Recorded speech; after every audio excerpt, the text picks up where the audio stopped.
Olha isso. Alexandre de Moraes suspende norma do CFM. Cadê? A gente tem aí norma do CFM, Conselho Federal de Medicina, que restringe aborto legal acima de 22 semanas. Matéria aqui da Folha, hein? Em sua decisão, ele diz que os efeitos da resolução estão suspensos até o julgamento final da controvérsia. Essa é uma das questões, Marco, onde eu aceito ser chamado de extremista, porque normalmente as minhas posições políticas não estão no extremo do espectro, né? Eu costumo enxergar nuances em muitos assuntos, mas o aborto é uma das questões onde eu estou no extremo, onde eu não considero o aborto em absolutamente nenhuma hipótese, porque considero que é assassinato. Essa questão específica desse caso, ela levanta algumas nuances que eu, na verdade, quero ouvir vocês, quero debater aqui com vocês, porque eu acho que tem um componente interessante. O aborto, ele você é o doutor aqui do programa, não sei se Gustavo é advogado também, né? Mas o Adriles e eu não somos, e pelo que eu entendo, no Brasil, o aborto é ilegal, é crime. Tá crime previsto no Código Penal, com exclusão de ilicitude para alguns casos específicos, como risco de vida para a mãe e a questão do estupro. E depois tem uma decisão do Supremo Tribunal Federal, aí já é decisão ativista, que inclui anencefalia também nessas exclusões. Então tá lá, tem a previsão do que é exclusão de licitude. E daí você tem uma decisão que é uma norma do Conselho Federal de Medicina, que restringe para 22 semanas. Aí você fala o seguinte, bom, em primeiro lugar, 22 semanas, né? O que são 22 semanas? São mais ou menos um pouco mais de 5 meses, né? Você foi estuprada 5 meses atrás e você ainda não quis fazer o aborto? 5 meses atrás, você demorou 5 meses do seu estupro para tomar essa decisão, para descobrir que estava grávida, para tomar essa decisão, me pareceu uma coisa meio injustificada.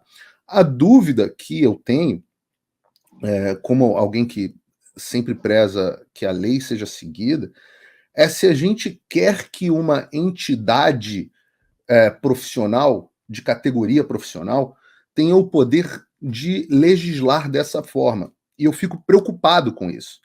Porque se hoje o CFM tem o poder para mudar a lei, e eu posso estar falando uma bobagem aqui, realmente quero ouvir vocês. Se hoje o CFM tem o poder de, com uma instrução normativa, uma portaria, sei lá o que o CFM faz, ele pode restringir algo dentro da lei. Amanhã, se o CFM estiver na mão da esquerda, como está dentro dos Estados Unidos, as associações médicas, a AMA aqui nos Estados Unidos, né, American Medical Association, todos os conselhos, os bars aqui, é tudo dominado pela esquerda. Então eu fico preocupado e essas entidades não são entidades que têm representação popular, as decisões não são debatidas pelo povo num parlamento, como é para ser o modelo republicano. Então eu me preocupo e jogo aqui para ouvir a opinião de vocês,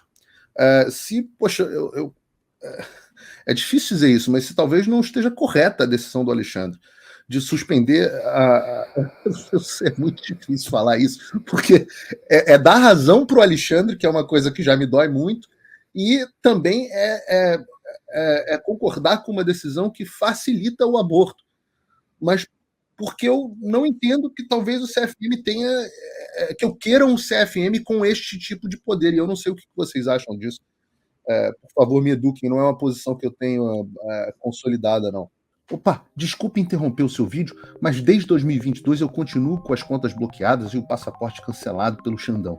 Se você aprecia o meu trabalho e tudo que eu faço pela liberdade de expressão, tem um lugar onde você pode se tornar meu apoiador com uma pequena quantia por mês. Acesse www.paulofigueiredoshow.com e torne-se meu apoiador, e aí você vai receber conteúdos exclusivos e desconto nos meus cursos. Ou então, você pode se tornar meu patrono Gold e passar a me pautar, tem reuniões comigo, você entra para o meu grupo de WhatsApp, que eu uso sempre. O link para tudo isso está aí na descrição. Na prática, Paulão, e aqui eu vou dar, por enquanto, um panorama geral, tá? Ainda não vou entrar essencialmente no mérito, mas já vou jogar para o Gustavo o seguinte: na prática, não existe limite estabelecido na lei de idade gestacional para abortos com relação a estupro, risco à saúde da mãe e caso de anencefalia. E a resolução do CFM impõe esse limite, que acontece? O processo, né, depois desse período, se chama assistolia fetal, que você insere uma injeção cheia de produtos químicos no feto para evitar que ele nasça com sinais vitais. Você mata o bebê. Inclusive, esse procedimento, imagina, é recomendado pela OMS, é tido pelos protocolos nacionais e internacionais de obstetrícia como a melhor prática assistencial à mulher em caso de aborto legal acima de 20 semanas. Qual que é o negócio aqui que a gente está falando? Existe um ambiente cinzento, porque, na verdade, não é tão cinzento, tá? Marco, você é um advogado. Tudo que a lei não restringe está permitido, não é verdade? Tudo que a lei não restringe está permitido, exatamente. Logo, o caminho para a restrição das 22 semanas é o caminho que foi seguido nos Estados Unidos, nos estados. A Flórida, por exemplo, passou no mês passado uma lei que restringe para 20 semanas o aborto. Como é que foi o processo da lei? A Câmara, a Assembleia Legislativa, aqui, o equivalente, né, dos Estados Unidos, submeteu a lei. Aqui nos Estados Unidos os estados também são bicamerais, o Senado aprovou e o governador foi lá e sancionou a lei. Houve uma discussão no parlamento, os representantes do povo se manifestaram, houve debate para um lado e para o outro, as leis foram ajustadas e maravilha. Agora, e eu bati palma. Pô, eu estava na Marcha para a Vida esse ano, ninguém pode me chamar de abortista, pelo amor de Deus. Eu fui para Washington debaixo de neve para participar da Marcha da Vida. Agora, quando você entra num aspecto onde você tem uma entidade de classe que cria uma restrição que não está prevista na lei, eu não consigo, mesmo que seja o Alexandre e o aborto, eu não consigo defender esse tipo de coisa. Porque amanhã essa mesma entidade de classe pode dizer que as crianças, como aconteceu na Califórnia especificamente, que as crianças em idade escolar têm o direito de mudarem o gênero delas sem autorização dos pais. Então, se você permite que um grupo de burocratas não eleitos, você está aumentando o poder dessas entidades de classe, que eu já acho que tem um poder absurdo. Eu sou quase libertário nessa questão de entidade de classe. Eu acho que não devia nem existir. Poder de regulação não devia ter nenhum. Olha, se você ver um exemplo, o Conselho, quer ver o pior exemplo? O Conselho Federal de Psicologia, ou todos os conselhos de psicologia internacionais, que se tornaram destruidores de família e mentes humanas. Mas não há necessidade, pelo menos em ciência, de algum tipo de consenso? Esses conselhos não contribuem para algum tipo de consenso? Para determinação de uma doença, para determinação de uma patologia, para determinação de um tipo de tratamento, para que não haja, entre aspas, picaretas que possam furar a bolha da ciência. Tudo bem, hoje a gente tem uma ditadura pseudocientífica. É isso! Mas aí é um paradoxo. Se não houver conselhos, não vai haver nenhum tipo de conselho. Cada um fala da própria cabeça. Meu receio é esse, Paulo. O consenso é o livre mercado de ideias, Adriles. O livre mercado das ideias. As pessoas submetem as ideias e você pode ter conselhos. Mas isso é perigoso. Em medicina e ciência, isso é muito perigoso, Paulo. Viver é perigoso. Mercado de ideias. Pode ter muito picareta que vai se vender muito bem. E pode matar alguém. Então, assim, é uma discussão longa essa aí. Deixa eu só jogar para o Gustavo o seguinte. A gente está discutindo aqui, e o Paulo colocou um tema interessante, que é o seguinte. O Supremo está cheio de superpoderes. O Supremo age de maneira ativista, tá? Nesse caso aqui, a gente está falando de um instrumento do controle concentrado de constitucionalidade que permite que você acione diretamente o Supremo para decidir sobre normas no âmbito federal. Aí você tem o que é o aborto tardio. Né? A gente está falando aqui de aborto tardio. A ideia da legislação é proteger a vida, certo? A gente está falando de um direito, de um ordenamento jurídico que protege a vida. Neste caso aqui, Gustavo, a resolução do CFM se coloca nesse sentido, né, de proteger a vida. Por quê? Porque você fala de alguém que chega no médico depois da barriga tá grande e fala, olha, eu fui estuprada, você está lidando com a palavra da pessoa, talvez um registro em boletim de ocorrência, quando pedem, né, e ao mesmo tempo, risco à gravidez da mãe. A gente tem as histórias que você pode ver no Brasil Paralelo, é algo, inclusive, que eles debatem muito. Quer dizer, é mais provável que gere um risco à gravidez da mãe fazer o processo abortivo do que não fazer, Gustavo. Sem dúvida. Essa resolução do CFM, na verdade, o tema central ali era a questão da sistolia fetal, né? Que, para mim, eu concordo com o Paulo, aborto é assassinato em qualquer circunstância. E nesse caso da sistolia fetal, é assassinato com requintes de crueldade. É uma injeção por meio de uma seringa que vai direto no coração do feto, insere ali vários, enfim, componentes que causam paralisia cardíaca do feto e ele morre na hora. Então, assim, é assassinato com requintes de crueldade. Era contra isso que o CFM estava se colocando. Inclusive, não é usado nem em animais. Isso não é usado nem em animais. Pode olhar o Conselho Federal de Medicina Veterinária, isso não é usado nem em animais, tamanha a crueldade disso. Então, é contra isso que o CFM estava se insurgindo, e eu concordo que é perigoso, sim, ter uma entidade, só que ela não está legislando, né? Ela está fazendo uma recomendação para os médicos, né? O CFM, ele lida com a questão médica. E aí eu prefiro que o CFM legisle, entre aspas, do que o judiciário, né, que não tem nem competência para isso.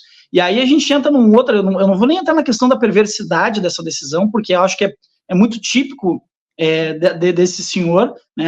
Isso é uma coisa extremamente perversa, relativizar isso e tentar botar, não, mas veja bem, tem uma lei aqui, e está dizendo, não, para aí, a gente está tratando de vidas humanas.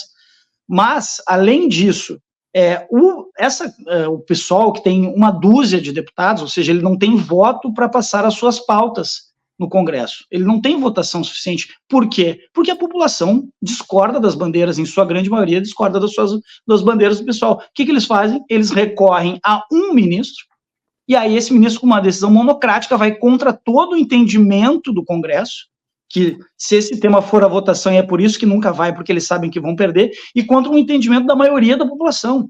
Então, para mim, o grave nisso tudo é isso, mais uma vez, essa ditadura judicial se sobrepondo a uma vontade popular, a uma vontade da maioria da população. Então, assim, se a gente pegar no detalhe, tem essa questão da sistolia fetal, que convido as pessoas a botarem depois do programa a sistolia fetal vídeos, e assistam o nível de crueldade, de perversidade que matar um bebê de 22 semanas com uma injeção, que praticamente como atravessar uma lança no peito do bebê para fazer a parada cardíaca dele. Então, assim, tem essa questão que para mim é assassinato com requinte de crueldade, tem a questão da perversão, né, desse senhor que tomou essa decisão monocrática, e tem a total bagunça institucional brasileira, que o Congresso é simplesmente atropelado, né, decisões congressuais são atropeladas por uma decisão monocrática da Corte, e ainda que não fosse monocrática, ainda que fosse uma decisão unânime, o Judiciário, o STF, não tem a prerrogativa de legislar, eles não têm essa prerrogativa, mas eles estão atropelando sistematicamente o Congresso e a sociedade, né? No caso do CFM, vamos lembrar, na própria pandemia, o CFM se colocou de uma maneira muito sensata, né, em relação a diversas, dizendo que era o médico que deveria ter a prerrogativa de estabelecer ou não um tratamento para os seus pacientes, e não um juiz, um jornalista, os especialistas, né? Porque aí na pandemia todo mundo era especialista em virologia, em transmissão de vírus, e olha, veja bem, se você fizer tal coisa, isso aqui funciona. Não, quem tem que saber são os médicos. Então, o CFM estava resguardando ali o poder do médico poder receitar ou não determinado medicamento ou determinado tratamento. Aí, nesse caso também, eles estão restringindo, ou pelo menos recomendando que não seja usado esse método da sistolia fetal, que é extremamente cruel. Eu continuo na dúvida, se vocês puderem me ajudar aqui. O Gustavo falou uma coisa, que foi que a norma do CFM era uma recomendação. O médico podia ir contra essa recomendação? No caso de conselho, é uma boa pergunta, porque o que os conselhos eles fazem, né? No caso do Conselho da Ordem dos Advogados, você vai ter análise da sua conduta profissional, né? Filtrada, com base nas resoluções, nas boas práticas dirimidas aí por resoluções no federal. Se houver punição, não é recomendação. Recomendação é eu falar assim, eu recomendo que o Adrilles use aquela boina bonita dele. Ele usa se ele quiser. Mas se eu falar, Adrilles, minha recomendação é que você use a boina, e se você não usar, eu vou te dar um cascudo, aí não é recomendação. E eu acho, ao que me parece na discussão que eu estou tendo aqui com vocês, é que a posição que eu tive no início do programa, ela permanece. Olha, é consenso, acho que os 4 participantes aqui do programa são contra aborto e acham que este método é de uma crueldade absurda. Mas o que determina a legislação do Brasil? Qual é o método da gente prevenir que isso aconteça? É através dos nossos representantes eleitos fazendo leis ou é através de uma entidade de burocratas que decidiram qual é a menor norma? Ah, mas na pandemia eles foram muito bacanas. E se não tivessem sido? E se não forem daqui a pouco? Existe um sistema... Mas é o Alexandre, é o judiciário que vai decidir? Então? Mas o Alexandre não está decidindo, repare. O que o Alexandre está decidindo é, vale a lei. Vale a lei. E neste ponto o judiciário existe para isso. Porque se amanhã uma associação médica passa uma norma que viola a lei ou restringe a lei sem passar pelos representantes do povo... Mas é uma questão de mérito. Quem pode decidir melhor sobre a vida e a morte de uma criança? É a medicina? É uma associação médica ou é a medicina, a ciência? As leis são calcadas em circunstâncias científicas, sociais, ou seja, quem tem um mérito maior para julgar o que é melhor para a mãe ou para o filho é uma associação médica ou é um juiz que fala em cima de uma lei que foi colocada em cima de pressupostos de medicina? Não, o juiz só está fazendo valer a lei. Quem toma as decisões, as melhores decisões para a sociedade em um sistema republicano é o parlamento. Sim. O parlamento toma essas decisões. Porque senão, olha o perigo do que você acabou de falar, Adriles. Você acabou de invocar a ciência. É a ciência. É o pessoal da pandemia. Então, esse mesmo grupo pode decidir que você pode tomar mas tem que ter algum tipo de consenso científico, Paulo. Mas senão o consenso científico... Não, mas o consenso científico não é imposto através de normas de conselho. O consenso científico é imposto através de regulações do parlamento. Regulações de parlamento são feitas através de consensos científicos. Então baseadas em ciência. É tautológico, Paulo. Não é não. Eu perguntei o seguinte. Vamos lá. Vamos fazer o seguinte. Peraí, Paulo, eu vou ler. Para concordar com o Adriles, concordo com você. O parlamento ouça o Conselho de Medicina e os nossos representantes determinem qual é a regra. O Conselho determinar qual é a regra, bypassando o nosso parlamento, eu não posso aceitar. E aí o judiciário precisa fazer valer o que diz a lei. E eu não estou dizendo que o Alexandre tomou essa decisão com bondade no coração, pelo contrário, deve ter tomado a parte do pressuposto que ele tomou com a pior maldade satânica da cabeça. Mas eu não posso ir contra a manutenção da lei. Eu não posso. Deixa eu trazer